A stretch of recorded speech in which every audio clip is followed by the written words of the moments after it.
Om Samartha Sadguru Shri Sai Nathaya Namaha. Shri Sai Sachharitra, Chapter 7.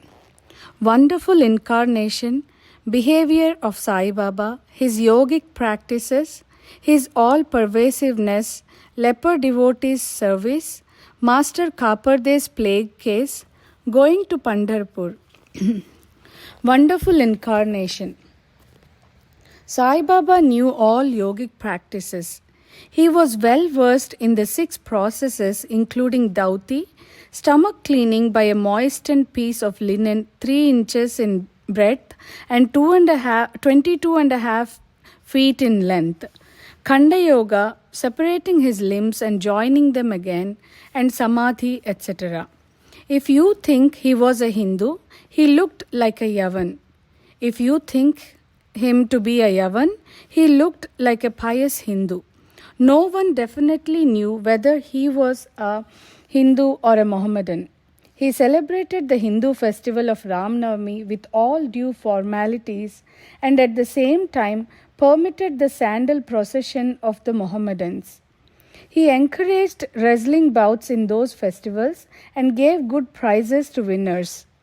When the Gokulashtami came, he got the Gopal Kala ceremony duly performed, and on Eid festivals, he allowed the Mohammedans to chant their prayers, namaz, in his masjid. Once in a Muharram festival, some Mohammedans proposed to construct a tajia or tabut in the masjid, keep it there for some days, and take it in procession through village. Sai Baba allowed them to keep the tabut for 4 days and on the 5th day removed it out of the masjid without the least compunction. If we say that he was a Mohammedan, his ears were pierced, that is, had holes according to Hindu custom. If you think that he was a Hindu, he advocated the practice of circumcision, though according to Mr. Nana Sahib Chandorkar, who observed him closely, he was not himself circumcised.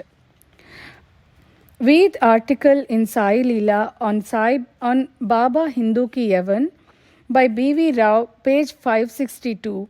If you call him Hindu, he always lived in the masjid. If Mohammedan, he had always the duni, sacred fire, and the following things which are contrary to Mohammedan religion, that is, grinding on the handmill, blowing of the conch, ringing bells, oblation in the fire, bhajan, giving of food, and worshipping of Baba's feet by means of arghya, water, were always allowed there. If you think that he was a Mohammedan, the best of Brahmins and Agnihotris, leaving aside their orthodox ways, fell prostrate at his feet. Those who made enquiries about his nationality were dumbfounded and were captured by his darshan. So, none could definitely decide whether Sai Baba was a Hindu or a Mohammedan. This is no wonder, for he who completely surrenders himself to the Lord by getting rid of his egoism and body consciousness and thus becomes one with him has nothing to do with any questions of caste or nationality. Sai Baba was such a saint who saw no difference between caste and even beings and beings. He took meat and fish with fakirs, but did not grumble when dogs touched the dishes with their mouths. Such an unique and wonderful incarnation was Sai Baba. On account of the merits in my past birth, I had the good fortune to sit at his feet and enjoy his blessed company.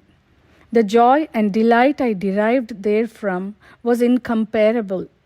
In fact, Sai Baba was pure Anand and consciousness.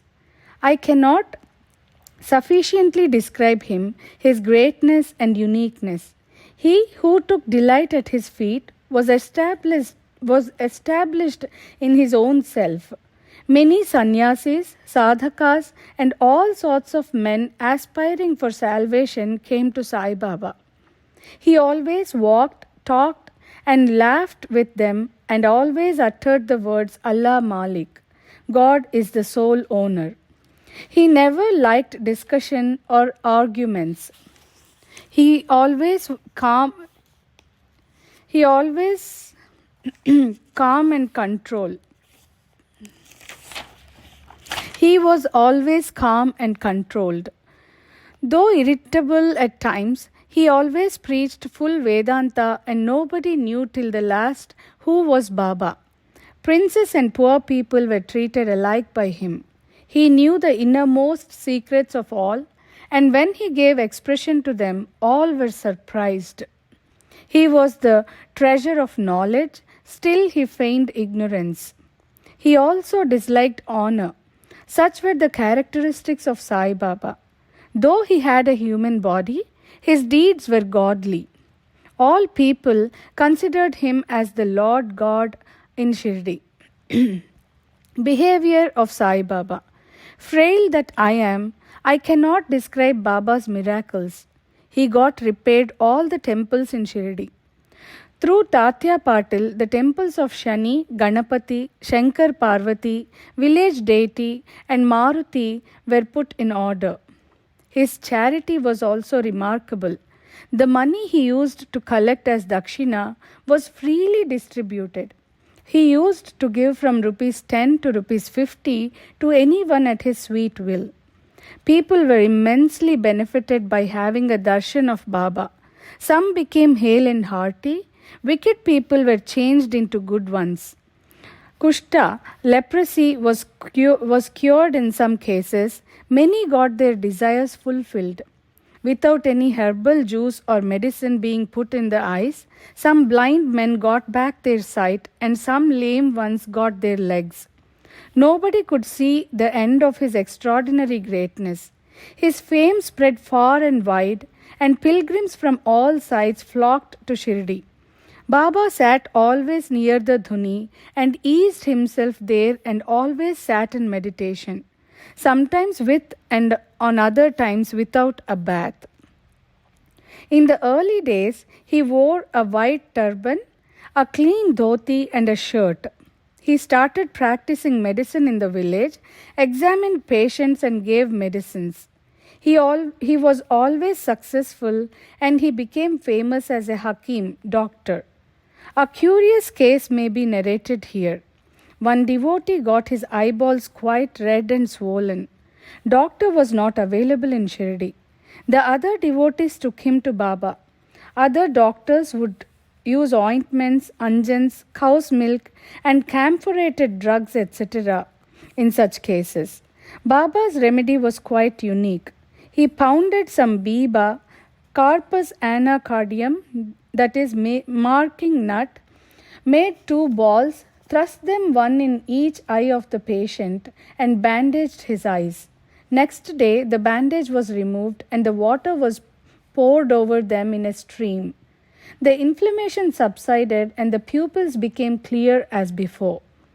Though the eye is a very delicate organ, still the biba caused no smarting but removed the disease of the eyes. Many such cases were cured by Shri Sai Baba. Baba's yoga practices. Baba knew all the processes and practices of yoga. 2 of them are described here. First one, dhauti or cleaning process. Baba used to go to the well near a banyan tree at a considerable distance from the masjid every 3rd day, wash his mouth and have a bath. On one occasion, he was seen to vomit out his intestines, clean them inside and outside, and place them on a jam tree for drying. There are persons in Shirdi who have actually seen that and who have testified to this fact. Ordinary dhauti is done by a moistened piece of linen 3 inches broad and 22.5 feet long. This piece is gulped down the throat and allowed to remain in the stomach for about half an hour for being reacted there and then taken out. But Baba's dhauti was quite unique and extraordinary. The second one, Khanda Yoga. In this practice, Baba severed the various limbs from his body and strew them separately at different places in the masjid.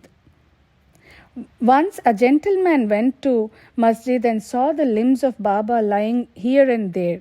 He was terrified, and he first thought of running to the village officers and informing them about Baba having been hacked to pieces and murdered. He thought that he would be held responsible as he was first informant and knew something of the affair. So he kept quiet. But next day when he went to the masjid, he was very much surprised to see Baba hale and hearty and sound as before. He thought that what he had seen the previous day was only a dream. Baba practiced yoga since his infancy, and nobody knew or guessed the proficiency he attained. He charged no fees for his cures and became famous by virtue of his merits, gave health to many a poor and suffering person. This famous doctor of doctors cared not for his interests and always worked for the good and welfare of others, himself suffering unbearable and terrible pain many a time in the process. One such instance I give below, which will show the all-pervasive and most merciful character of Sai Baba. Baba's all-pervasiveness and mercy. In the year 1910, Baba was sitting near the dhuni on Diwali holiday and warming himself. He was pushing firewood into the dhuni, which was brightly burning. A little later, instead of pushing logs of wood, Baba pushed his arm into the dhuni. The arm was scorched and burnt immediately. This was noticed by the servant Madhava and also by Madhavrao Deshpande. They at once ran to Baba, and Madhavrao clasped Baba by his waist from behind and dragged him forcibly backward and asked, "Deva, for what have you done this?" Then Baba came to his senses and replied, "The wife of a blacksmith at some distant place was working the bellows of a furnace. Her husband called her. Forgetting that her child was born on her waist, she ran hastily and the child slipped into the furnace. I immediately thrust my hand into the furnace and saved the child. I do not mind my arm being burnt, but I am glad that the life of a child is saved." Leper devotee's service. On hearing the news of Baba's hand being burnt from Madhavrao Deshpande, Mr. Nana Sahib Chandorkar, accompanied by the famous Dr. Paramanand of Bombay with his medical outfit consisting of ointments, lint and bandages etc., rushed to Shirdi and requested Baba to allow Dr. Paramanand to examine the arm and dress the wound caused by the burn. This was refused. Ever since the burn, the arm was dressed by the leper devotee Bhagoji Shinde. His treatment consisted in massaging the burnt part with ghee and then placing a leaf over it and bandaging it tightly with pattis. Mr. Nana Sahib Chandorkar solicited Baba many a time to unfasten the pattis, get the wound examined, dressed and treated by Dr. Paramanand with the object that it may be speedily healed. Dr. Paramanand himself made similar requests, but Baba postponed, saying that Allah was his doctor and did not allow his arm to be examined. Dr. Paramanand's medicines were not exposed to the air of Shirdi as they remained intact, but he had the good fortune of getting the darshan of Baba. Bhagoji was allowed to treat the hand daily. After some days, the arm healed and all were happy. Still, we do not know whether any trace of pain was left or not. Every morning, Bhagoji went through his program of loosening the pattis, massaging the arm with ghee, and tightly bandaging it again. This went on till Sai Baba's Samadhi.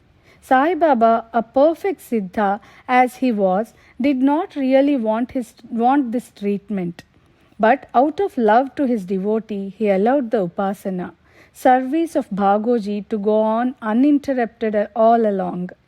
When Baba started for Lendi, Bhagoji held an umbrella over him and accompanied him. Every morning when Baba sat near the post close to the dhuni, Bhagoji was present and started his service. Bhagoji was a sinner in his past birth. He was suffering from leprosy, his fingers had shrunk, his body was full of pus and stinking badly. Though outwardly he seemed so unfortunate, he was really very lucky and happy, for he was the premier servant of Baba and got the benefit of his company. Master Khaparde's plague case. I shall now relate another instance of Baba's wonderful Leela. Mrs. Khaparde, the wife of Mr. Dada Saheb Khaparde of Amaravati, was staying at Shirdi with her young son for some day. The son got high fever, which further developed into bubonic plague. The mother was frightened and felt most uneasy. She thought of leaving the place for Amaravati and went to Baba in the evening when he was coming near to Vada, present Samadhi Mandir, in his evening rounds for asking his permission. She informed him in a trembling tone that her dear young son was down with plague. Baba spoke kindly and softly to her, saying that the sky was beset with clouds, but they would melt and pass off. Everything would be smooth and clear. So saying, he lifted up his kafni up to the waist and showed to all present 4 fully developed buboes as big as eggs, and added, "See how I have to suffer for my devotees.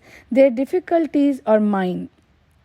Seeing this unique and extraordinary deed, Leela, the people were convinced as to how the saints suffer pains for their devotees.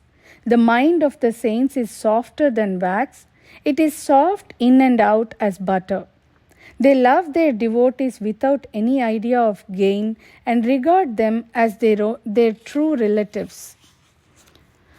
Going to Pandharpur and staying there.